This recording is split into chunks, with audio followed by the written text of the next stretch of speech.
Hello and welcome to the latest episode of the Low Budget Review Show. I am your host, Eric Smith, and today I am talking about Brainwyrms by Alison Rumfitt. This is from Tor Nightfire, and I think the best thing for me to do is read the back cover copy, because I'm not sure I could do justice to explaining what's going on in this book. So, this is what it says on the back cover. When a turf bombs Frankie's workplace, she blows up Frankie's life with it. As the media descends like vultures, Frankie tries to cope with the carnage, binge drinking, sleeping with strangers, pushing away her friends. Then she meets Vanya, mysterious, beautiful, terrifying Vanya. The two hit it off immediately, but as their relationship intensifies, so too does Frankie's feeling that Vanya is hiding something from her. When Vanya's secrets threaten to tear them apart, Frankie starts digging and unearths a sinister, depraved conspiracy, the roots of which go deeper than she ever imagined. Shocking, grotesque, and downright filthy, Brainwyrms confronts the creeping reality of political terrorism while exploring the depths of love, pain, and identity. So there you have it. That's back cover copy. And then there's a bunch of blurbs from great people. So right off the bat, I'm going to tell you, this is from the author of Tell Me I'm Worthless. And Tell Me I'm Worthless was a fantastic book. I absolutely loved it. And spoilers, sort of, it's going to be on my top 10 books of 2023. Tell Me I'm Worthless, that is. I say spoilers, sort of, because I'm pretty sure that video, my top 10 books of 2023, will be out before this video. So I don't know if it's really a spoiler. But I absolutely love Tell Me I'm Worthless. When I saw that Alison Rumfitt had a new book coming out, I was incredibly excited. I picked it up as soon as I could, and it went immediately to the top of my TBR. And if I'm not mistaken, for the too long didn't watch crowd, I gave this one 5 out of 5 stars as well. And I don't know why I'm doing this. Alison Rumfitt has a writing style that's very bizarre, and that's part of it. But these are... Okay, regular viewers know my number one criteria is to be entertained when I'm reading fiction. And while Alison Rumfitt's books are entertaining, they're also deep, somewhat satirical, I think. I'm not super analytic when it comes to reading these sorts of things. So I'm sure there's stuff that I'm missing. But I can say a few years ago, this isn't the type of thing, as far as writing style goes, that I would have enjoyed that much, because there's a little work, for me at least, that goes into reading Alison Rumfitt's writing. But I absolutely love what she's doing. This is mostly, well, I was going to say mostly linear, but I don't think it is. It's non-linear storytelling. And there are a bunch of chapters that go into second person, except that the you that it's referring to is not you, the reader, although there are parts where the person telling the story does address you, the reader. And they do say, it's weird because we're in a second person portion of the story, and then there's a break, and then it says you, and then it says you, the reader, not you, the character, something like that. And then it addresses you, the reader, personally. It's very bizarre storytelling, but it works so well, and it kept me drawn in. The book even starts with, does it say, I don't remember if it says introduction or, yes, it says introduction. And it says, my name is Alison Rumfitt. That's as far as I'm going to go. Because then it gets into things, this is a fictional introduction. And it even says, I'm writing this now in 2030.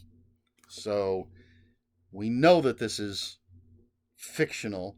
It's setting up a world that is the potentially logical extension of where we could end up if certain political agendas move forward. Does that make sense? So that's sort of the world we're in. If certain political parties, political agendas continue on and are successful in what they're trying to do, this is the world we're going to end up in. I will say, as I was reading this, I made a comment on social media, and I said that I feel that Tor Nightfire, all right, I actually asked, I said, is Tor Nightfire the new Dell Abyss? Not all of their books fall under that, but quite a few of the books that I have read felt or feel like Dell Abyss books. For those of you who may be familiar with that, back in I think it was the 90s, the publisher Dell had an imprint called Abyss that were more bizarre, experimental, psychological horror. You had Poppy Z. Bright. You had Kathy Koja. Is that how you say her name? Pardon me if I'm incorrect there. I believe, I think Brian Hodge maybe had some Dell Abyss. I have some here somewhere. I used to have a bunch, but it was very bizarre, psychological for the most part, twisted. What's reality? What isn't? Odd characters, and that's the feeling that some of these Tor Nightfire books have given me. That's the feeling that this book especially gave me. And Alison Rumfitt did respond on social media and say, and I hopefully wasn't being sarcastic in any way, I feel she was being very straightforward, did say that she was essentially writing a Dell Abyss book with Brainwyrms. So in that case, very, very successful. It's a bizarre story. There's some very gross stuff. There's some very sexual stuff. There's some very political stuff. There's a lot of stuff in this story. It's told in a weird way, but it just works. I thought it was fantastic. The ending, I mean, it all comes together. There is a huge question of what's reality, what isn't, and it just works. I can't wait to see what Alison Rumfitt does next. I've read 2 of her books. I have loved both of them. Just a fantastic author who I feel has something to say and is telling it in a way that is saying it in a way that is entertaining and challenging and fantastic. And look at that cover. Come on. So that's Brainwyrms by Alison Rumfitt. I'm not sure what else there is for me to say. I don't know that I am intellectually capable of deep diving into some of the things in this book. That is for better people than I. All I can say is I absolutely loved it, and I highly recommend it. 5 out of 5 stars.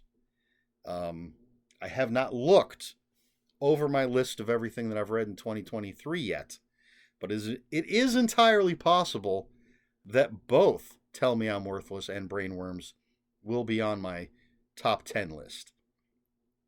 And if this doesn't make it, in the top 10, it'll at least be an honorable mention. I know that Tell Me I'm Worthless is going to be in the top 10.